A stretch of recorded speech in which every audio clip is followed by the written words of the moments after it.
নমস্কার বন্ধুরা, সীমাস কিচেন থেকে সবাইকে স্বাগত। আশা করি তোমরা সকলেই খুব ভালো আছো। আজকে আমি শেয়ার করব স্টেপ বাই স্টেপ কিভাবে একদম পারফেক্ট জয়নগরের মোয়া তৈরি করা যায়। শুধু তোমরা বন্ধুরা ধৈর্য সহকারে ভিডিওটি দেখতে থাকো। প্রথম স্টেপে আমি খেজুরের রস জাল দিয়ে নেব। এর জন্য এক বাটি লিকুইড খেজুর গুড় নিলাম আর 1 গ্লাস জল দিলাম। এবার হাই স্পিডে খেজুরের রস আমি জাল দিয়ে নেব। দেখো, এই খেজুর গুড়ের রস কিন্তু খুব ঘন হবে না, আমি পাতলাই করে নেব। দ্বিতীয় স্টেজে আমি চিনি ও খেজুর গুড়ের একটা শিরা বানিয়ে নেব। এর জন্য 2 বাটি চিনি দিলাম আর এই 2 বাটি চিনির জন্য 2 বাটি জল দিতে হবে। জল খুব বেশি দেওয়া যাবে না। এবার অনবরত নাড়তে থাকবে যতক্ষণ না চিনি মেল্টেড হয়ে যাচ্ছে। চিনি মেল্টেড হয়ে গেলে দেব 1 বাটি লিকুইড খেজুর গুড়। এবার খেজুর গুড় ও চিনি খুব ভালো করে হাই স্পিডে জাল দিয়ে নিতে হবে। অনবরত নাড়তে থাকতে হবে, না হলে কিন্তু গুড় নিচে লেগে যেতে পারে। আর এর জন্য আমি নিয়েছি কনকচুর ধানের খই। তো সবসময় এই খই কিন্তু পাওয়া যায় না বন্ধুরা, তো তোমরা চাইলে সাধারণ খইও ব্যবহার করতে পারো। এই দেখো, গুড় কিন্তু জাল হয়ে এসেছে, বেশ ঘন হয়ে এসেছে। আর দেখো কতটা আঠার মতন হয়ে আসছে, দেখেছো? আর দেখো আমার 2 আঙ্গুলের মাঝখানে দেখো আঠার মতো হয়ে আসছে। তার মানে কি বলো তো বন্ধুরা, মোয়া করার জন্য গুড় একদম রেডি। এবার গ্যাস অফ করে দিয়ে গুড় ঠান্ডা করে নিলাম। তারপরে আস্তে আস্তে খই ঢেলে নিতে হবে। সব খইগুলোই আমি ঢেলে নিয়েছি। এবার খুব ভালো করে মেখে নিতে হবে।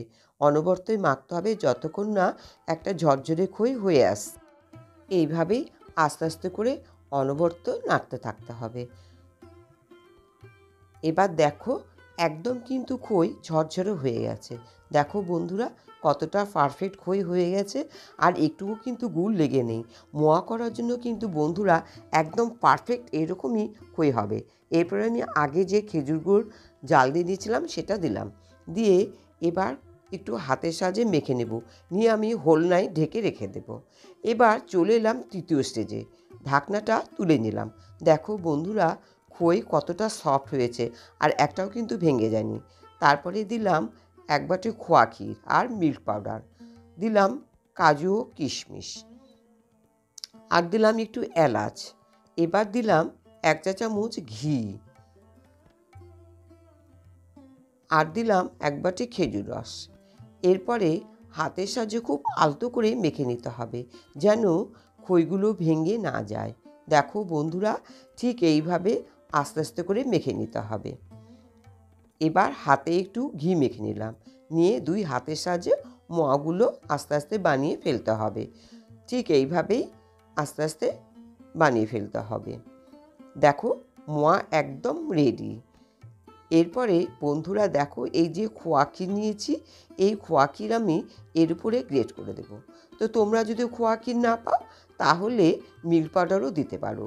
ঠিক আস্তে আস্তে এইভাবে খোয়া ক্ষীর গ্রেট করে দিতে হবে। দেখো ক্ষীর দিলে স্বাদ একটা আলাদা মাত্রায় বেড়ে যায়। তারপরে দিলাম একটু কিশমিশ দিয়ে সাজিয়ে দিলাম। তো তোমরা যদি না চাও তাহলে অ্যাভয়েডও করতে পারো। দেখো বন্ধুরা জয়নগরের মোয়া একদম রেডি। দেখলে তো বন্ধুরা স্টেপ বাই স্টেপ আমি কিভাবে জয়নগরের মোয়া তৈরি করে ফেললাম। তো বন্ধুরা তোমরাও কিন্তু চাইলে এরকম পারফেক্ট জয়নগরের মোয়া বাড়িতেই বানিয়ে ফেলতে পারো, আর অন্যদেরকেও শেয়ার করতে পারো। তো যদি আমার এই রেসিপিটি ভালো লাগে বন্ধুরা, প্লিজ আমার চ্যানেলটি সাবস্ক্রাইব করে দিয়ে আমার পাশে থেকো। ভালো থেকো, সুস্থ থেকো।